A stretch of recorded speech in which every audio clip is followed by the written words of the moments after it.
예수님께서 예루살렘을 향하여 올라가시면서 일어났던 여러 가지의 일들입니다.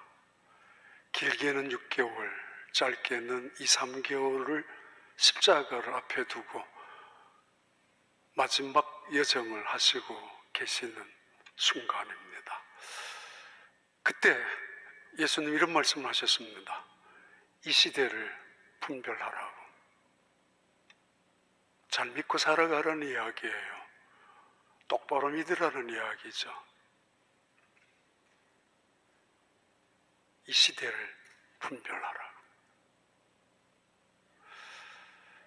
사도 바울은 우리에게 신앙생활 할 때 가장 중요한 두 가지 원리를 이렇게 말씀하셨습니다. 하나님께 예배를, 그리고 이 시대 속에서 하나님의 뜻을 찾아나가는, 로마서 12장 1절입니다. 그러므로 내가 하나님의 모든 자비하심으로 너희에게 권하노니 너희는 너희 몸을 하나님이 기뻐하시는 제사로 산 제물로 드려라. 이는 너희가 드릴 영적 예배니라고. 어떻게 믿을 것인가, 어떻게 살아가야 될 것인가의 첫 번째 원리는 예배를 똑바로 드려라. 그 예배는 온 전체의 삶을 통하여 교회 아니라 교회 밖에까지 너희 몸을 산 제사로 드리라고 말씀하시고, 그리고 또 하나, 어떻게 이 세상 속에서 살아가야 될 것인가, 또 하나의 원리를, 그러므로 또한 내가 너희를 권하노니 너희는 이 세대를 본받지 말고 하나님의 너희의 마음을 새롭게 함으로 하나님의 선하시고 기뻐하시고 온전하신 뜻이 무엇인지 분별하도록 하라고. 이 두 가지 신앙의 원리를 사도 바울은 로마 교인들을 향하여, 그리고 오늘 2000년이 지난 지금 예수를 믿고 살아가는 우리들을 향하여 던져주시는 겉면의 말씀입니다. 너희의 몸을 하나님이 기뻐하시는 산 제물로 드려라. 이것이 옳다, 이것이 영적 예배다, 이것이 마땅하다라고. 또 하나는 이 세대를 너무 본받지 말고 하나님의 뜻을 분별하고 살아가라고. 예수님이 지금 제자들에게 또는 군중들에게 돌아보시면서 하신 말씀입니다. 너희는 이 세대를 왜 분별하지 못하느냐고. 저녁에 달을 보면은 내일 날씨가 어떨 것인지 예측도 하는 조상들, 너희 어른들 보지 않았느냐. 아침에 일어나서 바람이 무슨 방향으로 불 때 오늘은 비가 올 것 같다라고 느끼지 않느냐, 그렇게 예측하지 않느냐라고. 심지어 지나가는 개미를 보더라도, 곤충을 보더라도, 새를 보더라도 오늘은 폭우가 쏟아질 것 같아라고 느끼고 깨닫고 알아차리는 것처럼, 또는 우리 몸의 이상 징후를 통하여 비가 올지 날이 좋을지 그걸 알아차리는 것처럼 살아갔는데, 일기예보 하나 없이 세상을 바라보면서 너희들은 어찌하여 이 시대를 분별하지 못하느냐라고. 이 말씀을 하시고 있는 중에 두세 사람이 예수님께 나타나서 이렇게 말을 합니다. 선생님, 얼마 전에 빌라도라는 총독이 갈릴리 사람들을 죽여서 피를 흘렸지 않습니까? 그 피를 가지고 제물에 섞어서 제사를 드린 적이 있지 않습니까? 이렇게 물었던 질문이 바로 12장과 13장을 연결하면서 시작되는 첫 부분입니다. 13장 1절 그리고 13장 4절입니다. 그때 마침 두어 사람이 와서 빌라도가 어떤 갈릴리 사람들의 피를 그들의 제물에 섞은 일로 예수께 아뢰니, 또 실로암에서 망대가 무너져 치어 죽은 18사람이 예루살렘에 거한 다른 모든 사람보다 죄가 더 있는 줄 아느냐.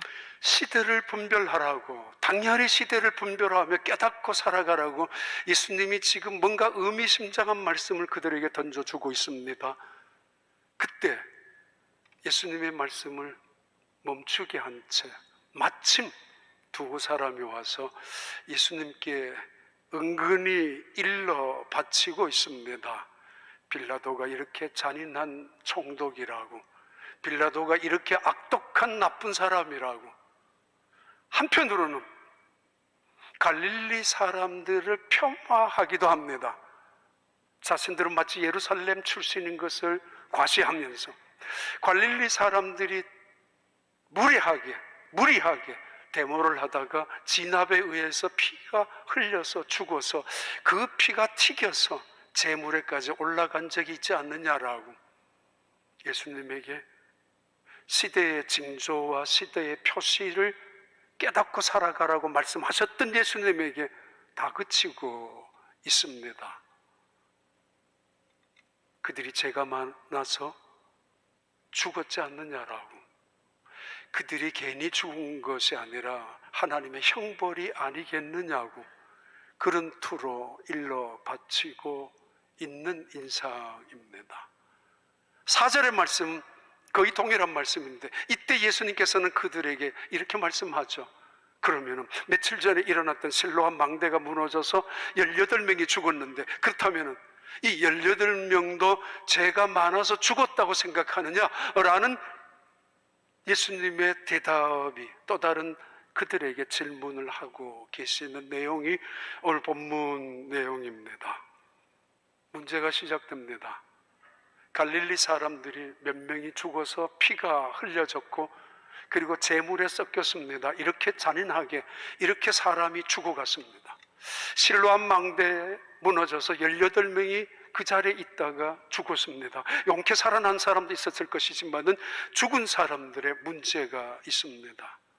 도대체 왜 이런 일이 일어나느냐라는 문제입니다. 지난주 월요일부터 금요일 저녁에 돌아왔습니다마는 폴란드의 선교사님들, 특별히 난민들을 선교하는 선교사님 모임 대회의 포럼에 참석했습니다. 우리 교회에서 그분들 호텔 그리고 숙식비를 제공해 주는 것 때문에 저도 갔습니다마는 전쟁이 우크라이나와 러시아의 전쟁이 터졌습니다.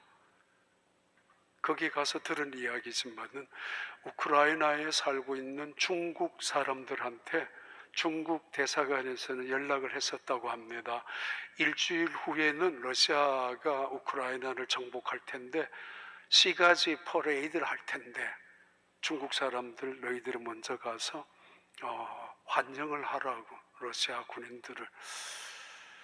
아마 쉽게 끝날 줄 알았겠죠. 간단하게 그 전쟁은 마무리될 줄 알았겠죠. 그러나 1년이 지나고 말았습니다.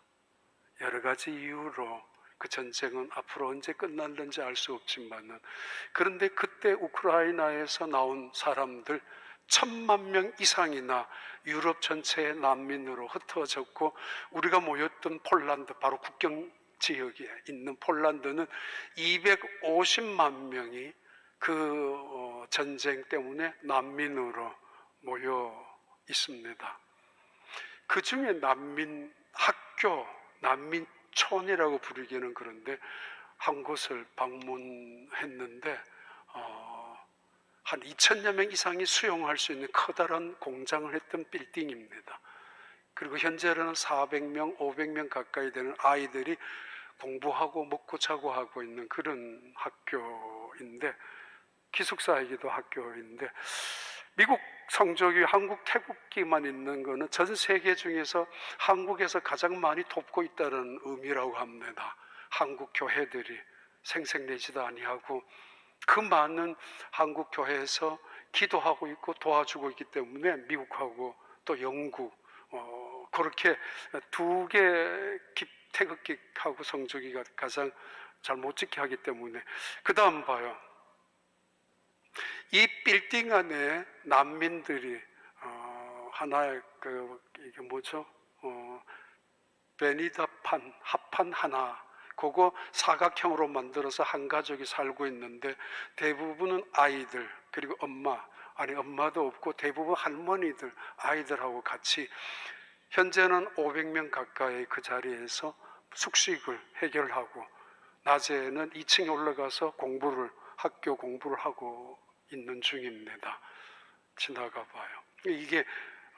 이게 우크라이나를 상징하는 계란인데 종교 신앙적으로 굉장히 특별한 나라인 것 같습니다. 그 계란에다가 폴란드 국기입니다. 빨간 색깔과 하얀 색깔은 폴란드 나라인데 요 가운데 노란 거와 파란 거는 우크라이나 국기죠. 폴란드 나라가 우크라이나 250만 명이나 되는 난민들을 포용하고 있다라는 의미이기도 합니다. 또 봐요. 이 두 사람이 그 난민 그 캠프의 디렉터로 지금까지 1년 가까이 첫 3개월 동안은 정부에서 많은 도움을 줬지만 그 다음에는 한 달에 15만 불이나 비용이 드는데 돕고 있지를 못해서 대부분 미국이나 한국에서 도와주고 있다고 그래요. 한국 교회가 대단한 교회들입니다. 미국 교회도, 미국에 있는 한인교회도 특별히 지나가 봐요. 이 아이들이 거기서 공부하고 있는데, 그리고 여기에 이게 이제 우크라이나 노란 색깔은 밀 또는 해바라기를 상징하고 위에는 하늘인데 하늘과 땅을 상징하는 국기가 우크라이나 국기입니다. 자, 지나가도 됩니다. 문제는 그냥 간단한 전쟁으로 끝나는 줄 알았지만 그게 아니라 전쟁에서 생기는 수많은 일들, 마약의 사건들이 국경지대에 오고 가고 있고 어린아이들을 납치해가지고 팔기도 하고 여자들이 인신매매나 매춘 행위가 일어나고 그리고 그 안에서 온갖 아주 어려운 부패 같은 일들이 전쟁만이 아니라 일어나는 18살에서부터 60살까지는 우크라이나 남자들은 절대로 국경 밖으로 나갈 수가 없습니다. 통제하고 있기 때문에. 물론 몰래 나가는 사람도 있겠지만은 대부분 난민들은 어린아이들, 할머니들이, 여자들이 난민으로 오고 있기 때문에 누구 하나 이 가족을, 어린아이들을, 자기 아내들을 지켜줄 수가 없는 상황에 또 다른 문제가 생기고 있습니다. 그런데 이 난민들, 우크라이나의 난민들 때문에 폴란드에 있는 많은 가정들이 깨어지기 시작한다고. 왜냐하면 그 난민들이 들어와서 일하게 되죠. 일하는 것도 먹여주고 재워주기만 하면 되죠. 그리고 직장에 가더라도 폴란드 사람보다는 이분들을 더 우대해가지고 어려워지는 환경들이 또다시 일어나는가 봐요. 우크라이나에서 선교하는 선교사님들 2명은 이렇게 이야기했습니다. 자기들은 굉장히 자기 민족은 신앙적인 민족이라고. 그래서 난민들 중에 약 10%나 되는 개신교 난민들은 유럽 전체에 흩어지면서 죽어가고 있는, 잠자고 있는 교회들에 가서 모이기 시작했었고 기도할 수밖에 없잖아요. 뜨겁게 기도하고 간절하게 모여서 찬양하는 예배, 그 모습들이 유럽 교회를 깨우고 있다고. 그 선교사님들 낮에는 워크숍, 또 낮에는 난민들의 정보 교환, 그리고 낮에는 그 전략 같은 것을 서로 공유하는 시간이었고 저녁에는 계속 집회하는 그런 시간이었습니다. 그래서 그 선교사님들 저녁에는 제가 맡아서 했지만은 그분들 마음속에 우크라이나 선교사님들은 자기들 그 우크라이나 사람들에 대한 연민이 많았지만은 폴란드에서 선교하는 선교사님들은 정반대였습니다. 너무도 우리가 힘들다고, 인건비, 그리고 가정도 어렵고 직장도 어려워졌고 250만 명이나 들어왔으니까. 자, 문제는 전쟁이 한두 달이면 끝날 줄 알았던 전쟁이지만은 1년 이상이 계속되고 있습니다. 전쟁이 왜 일어나고 또 왜 계속되어지고 있는가? 이 전쟁이 멈추기도 전에 우리는 가자 지역에서 또 다른 하마스라는 극단 테러 집단 같은, 이스라엘에서 또는 그 중동 이집트에서 선교했던 선교사님들은 또 다르게 서로가 이야기하고 있습니다. 서로 다툴 만큼 그 가자 지역에 언제 다시 멈출 줄 알 수 없는 훨씬 더 무서운 전쟁이 그 가자 지역에 터지고야 말았습니다. 지금 우리는 굉장한 시대에 살아가고 있습니다. 리비아라는 그 땅에, 북아프리카 그 땅에, 한무통의 그 땅에 홍수가 나가지고 수십 명이 아니라 수백 명, 수천 명이 아니라 수만 명이 여전히 댐이 무너지기도 하고, 혹은 홍수 때문에 땅속에 묻혀진 시신을 발견하지도 끄집어내지도 못하고 있는 상황입니다. 미처 손쓸 때도 없이 옆에 있는 모로코에서 지진이 나가지고 얼마나 많은 사람들이 지중해 연안으로 그 시신이 흘러 들어가고 있지만은 시신 하나 수습하지 못하고 있는 세상, 그런 시대에 살아가고 있습니다. 미국에 우리 살고 있지만은 허리케인이 지나가고 토네이도가 불고 때로는 지진도 보고 있고 때로는 이 땅에 살아가면서 여러 가지 재난을 보고 있지만은 한꺼번에 수십 명, 그 이상 수백 명, 옛날에 뉴올리언스 4,000명까지 죽은 사건도 기억을 합니다. 그러나 이렇게 수만 명이 한 시간 순식간에 죽는 사건은 2022년, 23년 특별한 시대 외에는 없습니다. 예수님 하시는 말씀입니다. 너희는 이 시대를 분별하라고. 예수님께 찾아와서 말하고 있는, 이르고 있는 이 사람들에게 예수님은 이렇게 대답하고 계십니다. 누가복음 13장 2절과 3절의 말씀이죠. 대답하여 이르시되 너희는 이 갈릴리 사람들이 이같이 해 받음으로 다른 모든 갈릴리 사람보다 죄가 더 있는 줄 아느냐? 너희에게 이르노니 아니라. 너희도 만일 회개하지 아니하면 다 이와 같이 망하리라. 그리고 5절. 너희에게 이르노니 아니라. 너희도 만일 회개하지 아니하면 다 이와 같이 망하리라. 세상은 이런 죽음 앞에서 수만 가지의 이유를 들 것입니다. 갈릴리 사람들이 피를 흘려서 제물에 그 피가 섞여질 만큼 잔악하게 만들었던 빌라도, 그 독재 정치, 공포 정치로 인하여 백성들을 얽매여서 탄압 정치를 이끌어 가려고 하는 의도가 아니겠는가? 또는 같은 민족이라 할지라도 갈릴리 사람들을 폄하시키는 예루살렘 출신의 사람들은 그들이 무리하게, 그들이 과격할 정도로 때로는 지나치게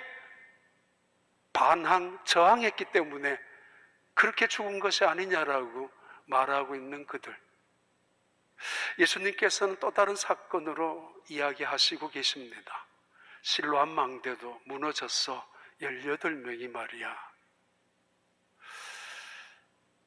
예루살렘에 식수를 제공해주는, 오래전부터 히스기야 왕시대부터 그 식수를 제공해주는 연못이 실로암 연못이었고, 그리고 히스기야 왕시대는 이 연못을 지하로 만들어서, 지하수로로 만들어서 예루살렘 성 안까지 끌고 온, 지금도 그 수로의 흔적이 남아있는 실로암 연못. 관리 때문이었는지 아무튼 망대를 세워놓고 있었지만은 어느 순간 갑자기 망대가 무너졌습니다. 그 자리에 있었던 18명, 용케 살아남은 사람이 몇십 명, 몇백 명이 더 있을 수도 있겠지만 하여튼 그 망대가 쓰러져서 그 자리에서 즉사한 18명의 이야기를 가지고 예수님은 말씀합니다. 봐라, 이들이 죽었어. 죄가 많아서 죽었는 줄 아느냐?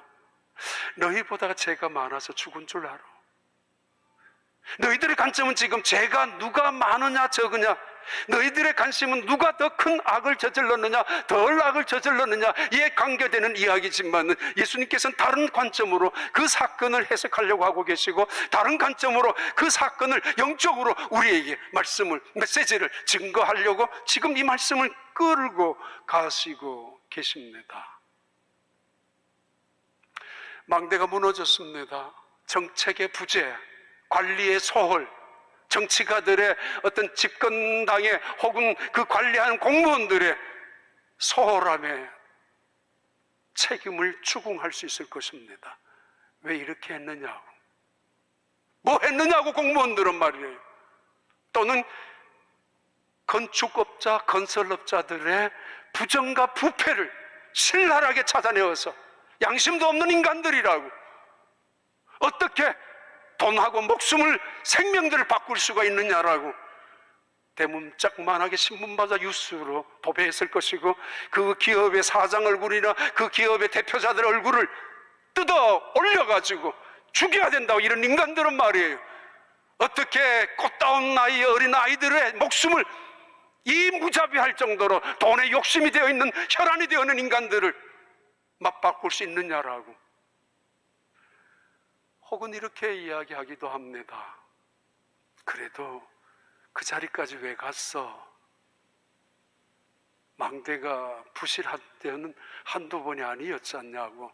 그리로 갈 필요가 없었는데 때로는 이태원 참사 때문에 얼마나 많은 아이들이 또는 젊은이들이 죽어갔습니다마는 우리 가슴 속에 아픔도 있지만은 세월호에 대해 배도 침몰했지만은 우리 가슴 속에 정말 분노도 일어나지만은 때로는 이런 말도 합니다. 왜 그랬어?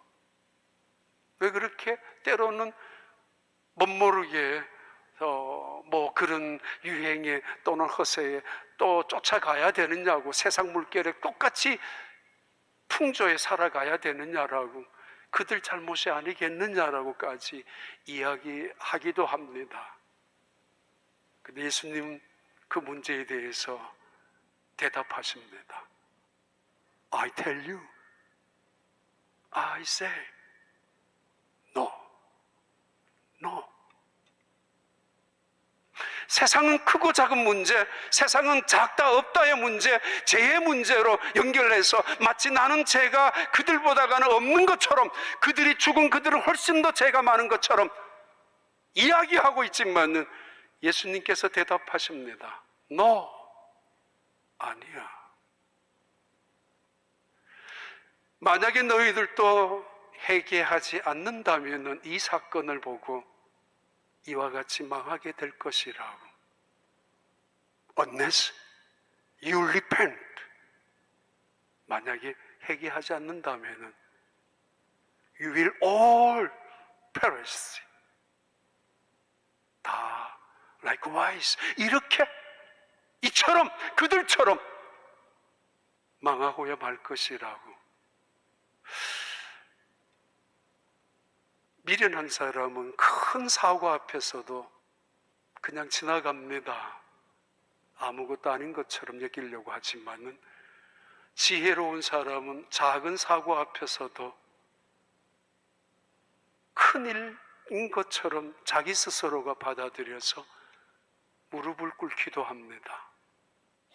교만한 사람은 결코 깨닫지 못하는 순간 나와는 상관없는 사고 사건이며 그들을 비판하고 신문에 나오는 뉴스에 말하는 이야기처럼 마치 남의 일처럼 떠들겠지만은 겸손한 사람들은 마치 내 자식이 아니라 할지라도, 내 가족이 없었다 할지라도 마치 내가 당했던 것처럼, 아니 내가 마치 당해야 될 것처럼 누군가가 앞서 상하고 있는 모습 앞에서 그 속에서 가슴을 치며 회개하기도 합니다. 그래요. 지금은 떠들 시간이 아닙니다. 들어야 될 시간입니다. 맞아요. 지금 비판할 시간도 더더구나 아닙니다. 다만 섬겨야 될 시간일 뿐입니다. 오늘 우리가 살아가면서 이 시대를 바라보면서 모든 사고와 사건 앞에서 무관심하고 무책임하고 나와는 상관없다라고 떠들는지 모르지만은 그렇지 않습니다. 이 전쟁 속에, 이 난민 속에, 이 아픔 속에, 이 재난과 재앙 속에는 하나님의 준엄한 엄중한 심판도 있습니다. 분명히. 그러나 또 다른 우리를 향하는 회개의 촉구, 우리를 향하는 하나님의 사랑, 우리를 향하는 하나님의 인내하심도 있습니다. 그 말씀을 예수님께서 하고 계십니다. 너희들 정신을 차리고 들어보라고. 하박국 2장 3절과 4절에서 하나님은 하박국에게 이렇게 대답하셨습니다. 이 묵시는 정한 때가 있나니 그 종말이 속히 이르겠고 결코 거짓되지 아니하리라. 비록 더딜지라도 기다리라. 지체되지 않고 반드시 응하리라.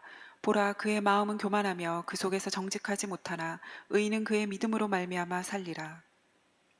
그 유명한 아브라함 카이퍼라는 신학자가 있습니다.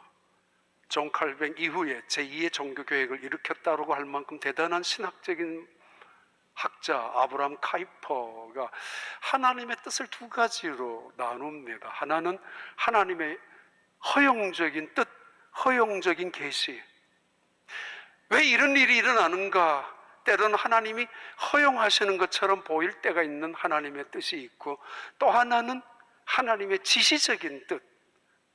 하나님이 이런 사건, 이런 재난, 이런 아픔 속에서 반드시 이루고 계시는 선하신 뜻이 있는데, 그 뜻 속에는 우리를 향하여 이렇게 살아야 된다, 이렇게 해야 된다, 이렇게 믿음을 가져야 된다라고 지시하는 하나님의 뜻이 있다는 거죠. 다른 말로 말하면 하나는 현미경으로 보죠.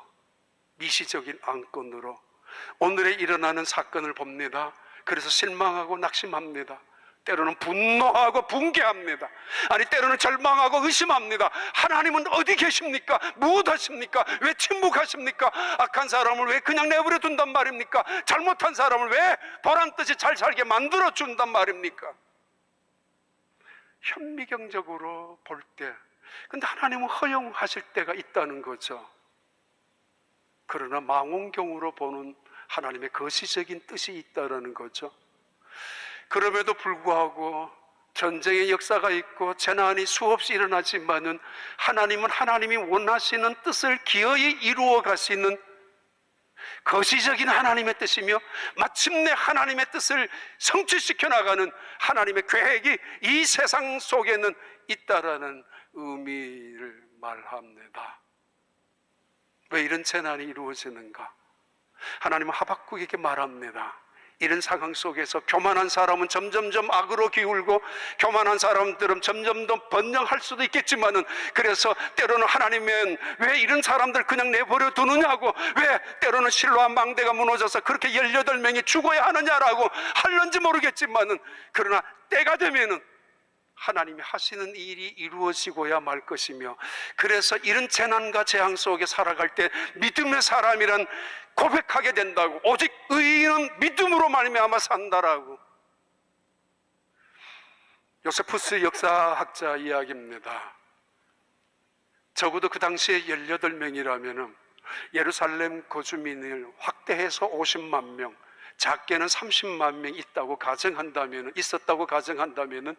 18명은 오늘날에 1800명 정도 사고였을 거라고. 작은 숫자가 죽은 것이 아니었습니다. 18명이 망대가 무너져서 죽었습니다. 미국 백악관, 펜타곤, 최고의 첨단 시설을 가지고 방어 시스템을 구축하고 전 세계를 향하여 공격 시스템도 한순간에 갖출 수 있는 최고의 능력이 있는 곳, 그 펜타곤이나 백악관 아닙니까? 그러나 우리는 2001년도에 그것도 뻥 뚫리는 것을 보았습니다. 미국에 뿐만 아니라 이스라엘 민족이 그렇게 최고의 과학을 가지고 최고의 정보를 가지고 가자 지역에 설치해 두었던 벽, 그 망대, 가장 원시적인 방법으로 하마스의 그 공격을 통해서 무너지고야 말았습니다. 수천 발의 로켓포에 의해서 말입니다. 이 땅의 모든 망대는 무너지고 맙니다. 순식간에, 갑작스럽게 그 일로 통하여 사람들은 죽게 됩니다. 이때 우리는 어떤 자세를 취해야 될 것인가? 마태복음 24장 3절, 7절, 8절입니다.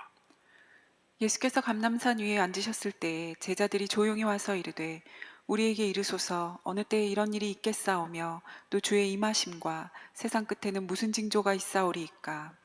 민족이 민족을, 나라가 나라를 대적하여 일어나겠고 곳곳에 기근과 지진이 있으리니 이 모든 것은 재난의 시작이니라.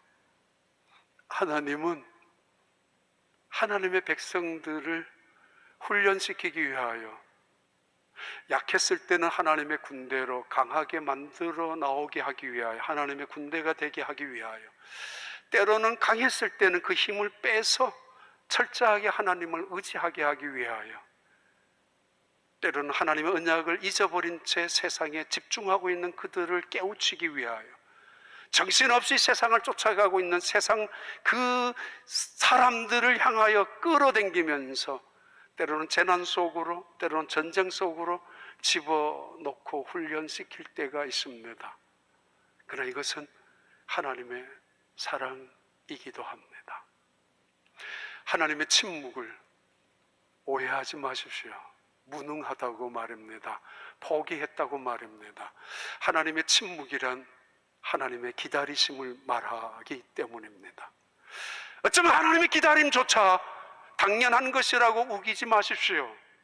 하나님은 입술을 깨물고 두 손을 잡고 피를 토하면서 참고 또 참고, 그러다가 천년을 참고 계셨던 하나님은 이스라엘 백성들을 바벨론으로 포로로 끌려가게 하셨던 하나님, 마침내 예수 그리스도 자신의 아들을 이 땅에 보내주셨던 하나님, 그 하나님의 오래 참음, 하나님의 기다리심, 하나님의 인내를 당연하다고 여기지 마십시오. 그렇지 않습니다. 전쟁을 통하여, 재난을 통하여, 재앙을 통해서 하나님은 여전히 일하시지만은 그 일하심 속에는 하나님의 오래 참음이 있다라는 것을 말합니다. 이것은 하나님의 최후의 통첩이며 마지막 경고이고 엄중한 사인입니다. 그 사인 본후에 다시는 돌이킬 수 없는 지경으로 가게 될 것이 때문입니다. 너희도 회개하지 않는다면, if you don't repent, you will perish. 망하고야 말 것이라고. 작게 맞을 때 회개하고 돌아오는 것이 약은 것이 아니라 지혜로운 것이고, 한두 가지 뺏겼을 때 그거 다 내려놓고 돌아오는 것이 훨씬 더 지혜로운 사람입니다. 욕심은 맞을 때까지, 고집은 맞을 때까지, 다 뺏길 때까지 결국은 싸우는 것이 욕심이고 우리의 오만함과 고집이기 때문입니다. 바로 이 순간에 예수님은 다시 다른 말씀을 시작하고 계십니다. 또 다른 문제가 생기는데 누가복음 13장 6절부터 7절입니다. 이에 비유로 말씀하시되 한 사람이 포도원에 무화과 나무를 심은 것이 있더니 와서 그 열매를 구하였으나 얻지 못한지라.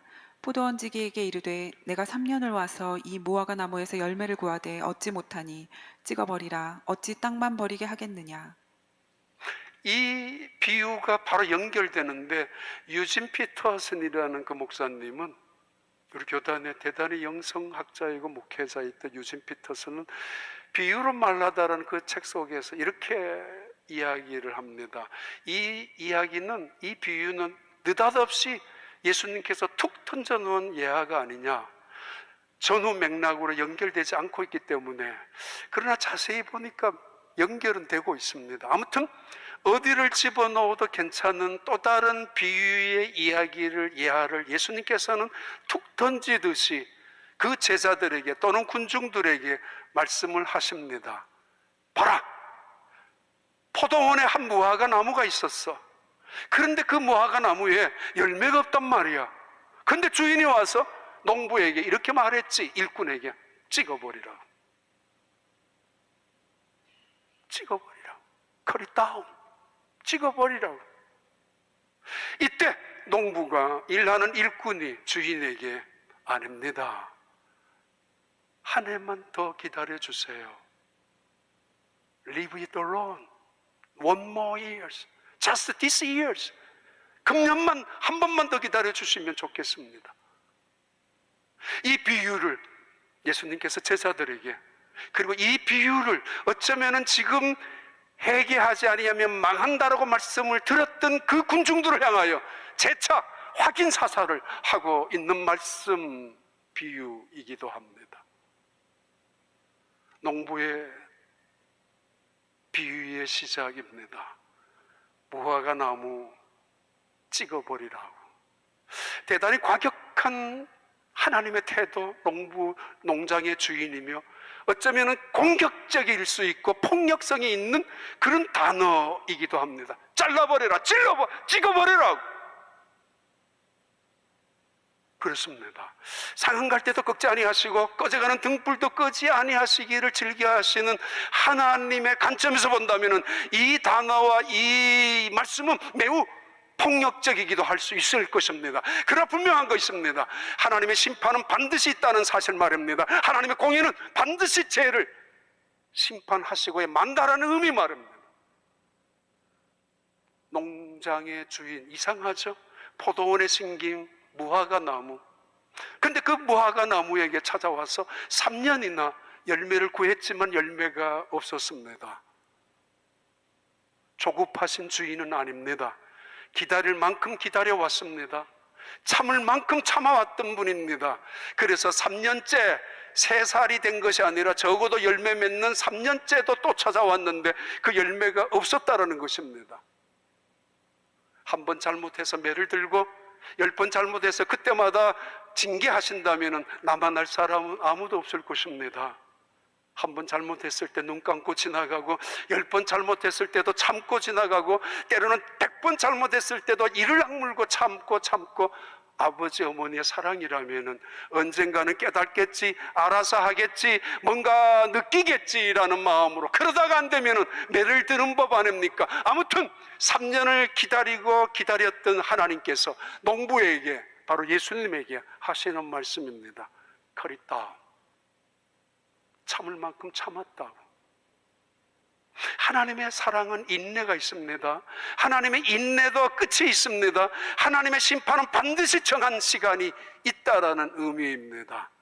상한 갈대를 꺾지 아니하시고 꺼져가는 등불을 끄지 아니하시는 하나님이시지만 언제까지가 아니라 하나님이 정하신 그 순간, 그때까지입니다. 우리가 이 땅에 여전히 살아갈 때에 누군가 내 앞장서서 걸어가다가 죽었습니다. 대표의 원리 속에서 남은 사람들의 커다란 은혜와 축복이죠. 그러나 겸손해야죠. 감사해야죠. 그가 앞에 가다가 죽었기 때문에 내보다 더 죄가 더 많아서 죽은 것이 아니라는 사실 때문에 말입니다. 하나님은 커다란 가치를 위하여, 커다란 목적을 위해서 때로는 값비싼 희생을 지불하시기도 하시고, 하나님의 선하시는 일을 위하여 어이없는 희생을 시킬 때도 있습니다.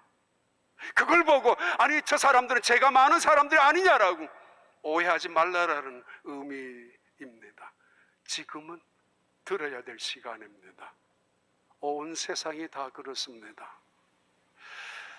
선교사님들이 만드는 선교 그 책 안에 나온 달리아라는 한 여자, 이라크에서 어느 날 자기 가정에 자기 남편에게 신이 나타나서 예수 믿으라고 그 계시를 받고 온 가족들이 예수를 믿게 되었고, 그리고 친척들, 특별히 그 삼촌이 오래전부터 믿고 있었는데 그 동네에, 이라크의 한 모트 동네 4만 명 정도 살고 있는 동네에 이 달리아라는 여자 친척들이 40-50명이 살고 있었다고 그래요. 어느 날 과격한 무슬림들이 와가지고 그분의 삼촌을 자기들이 보는 앞에서 참수해버렸고, 온 동네 사람들 중에서 예수 믿는다고 하는 사람들 몇 명을 참수를 시켜버렸습니다. 우리가 다시 이 지역에 왔을 때 예수 믿는 사람 한 명이라도 더 있으면 다 죽이겠다고. 4만 명이나 되는 그 이라크 한 동네 도시는 전부 다 도망을 갔다고 그러죠. 달리아도 자기 남편 그리고 3명의 아이들을 데리고 도망가다가 남편 붙잡혀서 또 참수를 당하고, 결국은 아이 3명만 데리고 이 달리아라는 여자는 다른 지역에 피난으로 가 있었다고 합니다. 2006년도에 피난 갔다가 2016년도 10년 만에 자기 고향으로 다시 되돌아갔습니다.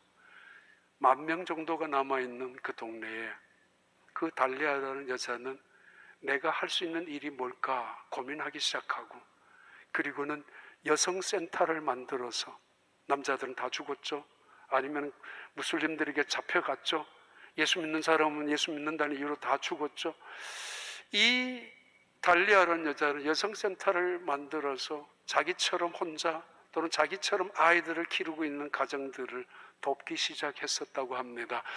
한인 선교사님이 그분에게 찾아가서 물었대죠. 어떻게, 무섭지 않느냐고, 두렵지 않느냐고. 의를 위하여 핍박을 받는 자는 복이 있나니, 그 말씀을 외우더래요. 예수 믿는 게 박해받는 거 아니냐고, 예수 믿는 게 탄압을 당하는 거 아니냐고, 다 뺏기고 다 놓치고. 그리고 한마디 더 했던 말씀이 로마서 12장 2절에 너희는 이 세대를 본받지 말고 너희의 마음을 새롭게 함으로 하나님의 선하시고 기뻐하시고 온전하신 뜻이 무엇인지 분별하라고. 그 시대를 분별하는. 그러면서 이라크 남부 지역 한 모퉁이에서, 이란과 국경지대인가 보죠. 그 지대에서 이란에 있는 사람들, 예수 믿는 사람들, 또는 이라크의 자기 동네에 있는 사람들과 함께 연락을 하면서 서로가 기도하며 동지처럼, 걸리면 그대로 아이들까지 몰살당하고 있는 그 기가 막힌 위기 상황 속에서도 신앙생활을 하고 있는 사람들입니다. 농장의 주인이 말합니다. 찍어버리라고. 왜요? 열매가 없기 때문에. 왜요? 땅만 차지하고 있기 때문에. 결국은 열매가 우리의 신앙의 평가를 좌우합니다. 얼마 전까지, 지난해, 아니 3년 전에 추위가 오기 전까지만 하더라도 저 방 옆에 나무 중에 감나무 그리고 무화과 나무도 있었는데, 무화과 나무 참 맛있었습니다. 열매가. 꽃이 없는 나무 무화과, 사실은 그 꽃이 열매 속에 있기 때문에 무화과 열매는 굉장히 맛도 있고, 그런데 나무가 볼품 없습니다. 관상용도 아니고 이상한 소나무처럼, 목재형은 더더구나 아니고 백향목처럼, 이거는 오직 열매 외에는 쓸데가 없는 것이 무화과입니다. 그런데 무화과가, 나무가 열매가 없다면 이건 땅만 차지하는 것이 되기 때문에 찍어버리라고. 이 주인은 그 일꾼을 탓하지 않습니다. 너 왜 이렇게 불성실하게 일했느냐고, 너가 책임져야 되지 않느냐고, 내가 너를 믿고 이 자리를 맡겼지 않느냐라고. 그런데 왜 3년 동안이나 열매가 없느냐고, 이제는 너는 끝이라고, 파이어 당해야 된다고. 당연히 그래야 되지 않습니까? 왜 나무를 나무랍니까? 왜 나무를 찍으라고 말합니까? 왜 나무가 땅만 차지한다고 말하고 있습니까? 온 백성들을 의미하죠. 알고 있죠. 주인은 이 농부가 어떻게 일했는지 보고 있었죠. 이 농부가 얼마나 땀 흘리며 최선을 다해서 나무의 열매를 위하여 일하고 있었는지. 그래서 이 나무를 찍어버리라고. 이때 농부가 대답합니다. 누가복음 13장 8절부터 9절까지입니다. 대답하여 이르되 주인이여 금년에도 그대로 두소서. 내가 두릅하고 거름을 줄이니 이후에 만일 열매가 열면 좋거니와 그렇지 않으면 찍어버리소서 하였다 하시니라. 이 농부 일꾼도 말합니다. 맞아요, 주인님. 이 나무가 문제예요. 지금 우리 교회 팜추리가 한 26개, 굉장히 70개 정도 심었는데 다 죽고 살아남은 게 20몇 개였는데, 지금 이 중에서도 이제 살아있는 게 아마 5개밖에 없어요. 추위 때 다 죽어서. 어젯밤에도 우리 장로님들이 함께 모여서 청소도 하고 팜나무 추리 죽은 거 하나 버리기도 했는데, 보니까 어떤 나무는 죽어요. 어떤 나무는 살기도 합니다. 나무의 문제잖아요. 살은 나무를 추위가 오기 전에 담요로 싸고 지프로 싸서 보호해 준 적이 없습니다. 그런데 다 죽었어요. 몇 개만 살고 저 방에 들어가는 그 조그만했던 팜추리가 살아 있습니다. 문제는 나무의 종의 문제였지만은 일꾼은 말합니다. 주인님, 한 해만 더 참아달라고. Let it alone. 남겨달라고. This year 또는 one more year, 한 해만 더 기다려달라고. 이 문제는 나무의 문제가 아니라 나의 문제이며, 이 문제는 병리적으로 뭔가 잘못되어 있기 때문에 내가 한번 제대로 다시 한번 해보겠다라고. 그 사람 본래 나쁜 사람이야 라는 것과 뭔가 조금은 잘못된 것 같아, 이번에는 내가 그 사람 한번 만나볼게, 아니 내가 뭔가 잘못했지 않았을까 라는 생각으로 대답하고 있는 것입니다. 내 책임, 내 부족함, 내 연약함을. 교만하고 오만한 인간은 끝까지, 처음부터 끝까지 이건 내 책임이라고, 아니 내 부족이라고 말한 적도 없고 그렇게 살아갈 리도 없죠. 내가 이 나무를 위해서 금년에는 땅을 더 기경할 것이고, 그리고 금년에는 더 많이 걸음을 주고 이 열매를 위하여 최선을 다하겠다고, 이미 작년에도 저작년에도 이미 처음부터 나무를 위하여 땀을 흘렸고 땅을 기경했고 걸음을 주었습니다. 그런데 이 농부는 말합니다. 내가 잘못했다고, 내가 부족하지 않았느냐고, 내가 이 뭔가 문제가 있지 않았느냐고, 그러니까 한 해만 더 기다려달라고 걸음을 말합니다. 걸음은 눈에 보이지 않습니다. 걸음은 쓰레기 더미와 같은 것들입니다. 소용도 없는 것이라고 버려지는 것들입니다. 걸음은 더딘 것입니다. 당장 눈에 보이고 당장 손에 잡히는 것도 없습니다. 적어도 한 달, 두 달, 아니 그 이상의 시간을 기다려야 합니다.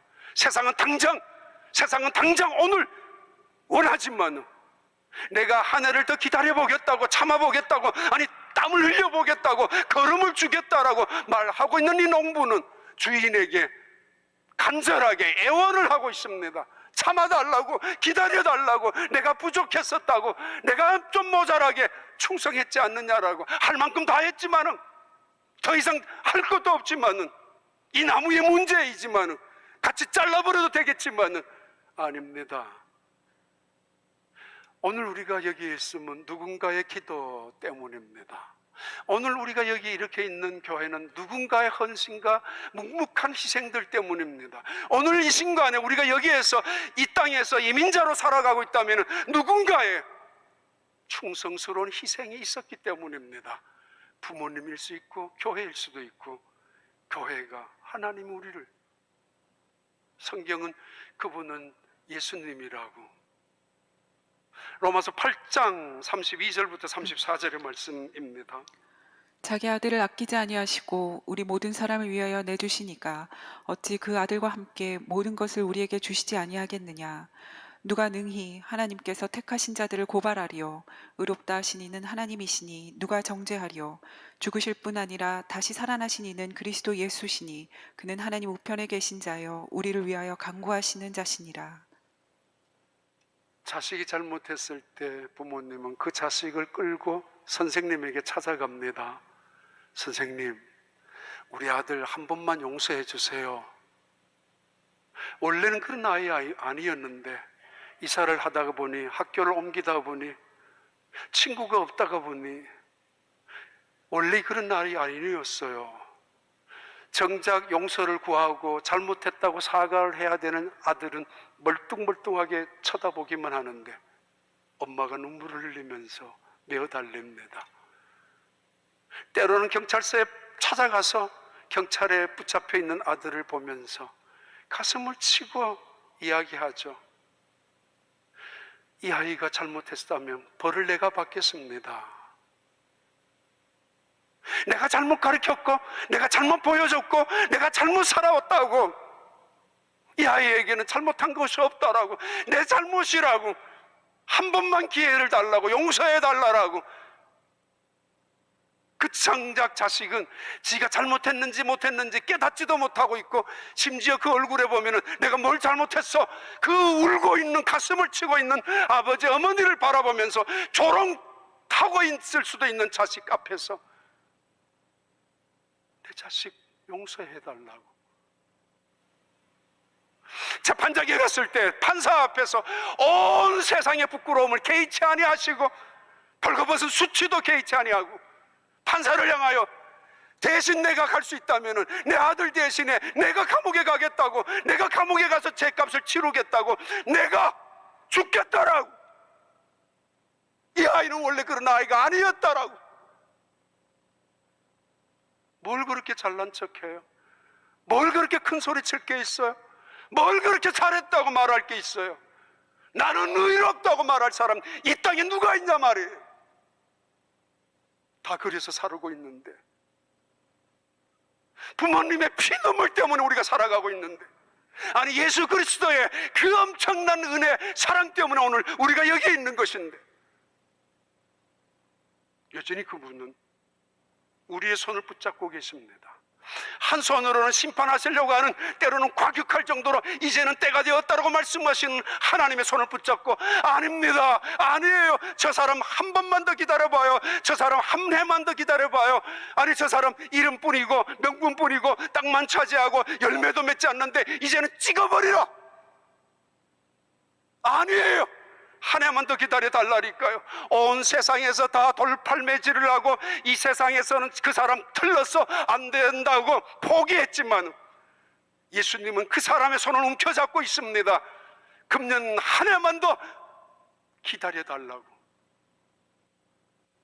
한 번만 더 참아달라고. 내가 더 기도할 것이고 내가 더 땀을 흘릴 것이며 내가 한 번 더 참고 한 번 더 땅을 기경해서 걸음이 될 것이라고. 베드로후서 3장 9절의 말씀입니다. 주의 약속은 어떤 이들이 더디다고 생각하는 것 같이 더딘 것이 아니라 오직 주께서는 너희를 대하여 오래 참으사 아무도 멸망하지 아니하고 다 회개하게 이르기를 원하시느니라. 하나님의 마음입니다. 그리고 동시에 하나님은 오늘 또 우리에게 말씀합니다. 열매를 달라고. 사과나무에는 사과가 열려야 되고 감나무에는 감이 열려야 합니다. 아, 감람나무구나, 감나무구나, 사과나무야, 배나무야, 알 수 있는 것처럼 믿음의 사람들의 나무 열매가 맺혀져야 하는데, 성령의 열매, 회개에 합당한 열매, 믿음의 열매, 그리고 구원의 열매들이, 열매가 많이 맺혀 있을수록 그 가지는 밑으로 내려갑니다. 겸손합니다. 곡식이 머리를 숙이는 것처럼 겸손합니다. 그리고 소중한 줄 알고 감사합니다. 이 세상에 일어난 수많은 재난이나 사고 앞에서도 마치 내가 당해야 될 일을 그들이 당하고 있는 것처럼 느끼며 내가 할 일이 무엇인가를 생각하고 일어서게 됩니다. 이때 주인이 옵니다. 농부도 옵니다. 늘어진 가지마다 막대기를 받쳐서 세워줍니다. 올라가죠. 높여지죠. 존귀하게 되죠. 아름다워지죠. 영광스럽게 되죠. 하나님의 영광을 드러내게 됩니다. 열매 없는 가지들, 여기서 삐죽거리고 저기서 삐죽거리고, 여기에 가시처럼 행동하고 저기서 가시처럼 행동해서 이 사람 마음에도 상처도 주고 저 사람 마음을 찔러버리고, 그래서 온통 열매 없는 나무들처럼 다툼과 분열이 일으키는 사람들, 그런 열매 있을 때마다 모두가 함께 모여듭니다. 열매는 향기가, 열매는 기쁨이, 풍성한 하나님의 영광이 있기 때문입니다. 주님 앞에 갔을 때 여러분의 손에 열매, 내놓을 수 있는 열매, 하나님이 연락하시는 그 축복의 열매들이 가득한 사람들이 되시길 바랍니다. 하늘의 하나님 아버지, 연약한 저희들이지만은, 때로는 부족하기 짝이 없는 저희들이지만 여전히 이 땅에 살아가면서 믿음으로 살아갈 수 있도록 도와주시고 지켜주신 것을 감사합니다. 무엇보다도 재난과 재앙이 수없이 일어나는 이 세상 속에 깨닫고 살아가고 겸손하게 살아가고 감사하며 살아가고 무엇보다 회개하며 살아갈 수 있는 우리 모든 하나님의 사람들 되도록 축복하여 주시옵소서. 그리고 우리에게 주어져 있는 열매를 맺고 살아가는 신실한 하나님의 사람들, 그런 은혜의 열매 있는 사람들, 그래서 하나님께 영광을 돌리는 축복의 사람들이 되게 하여 주시옵소서. 예수님 이름으로 기도하옵나이다.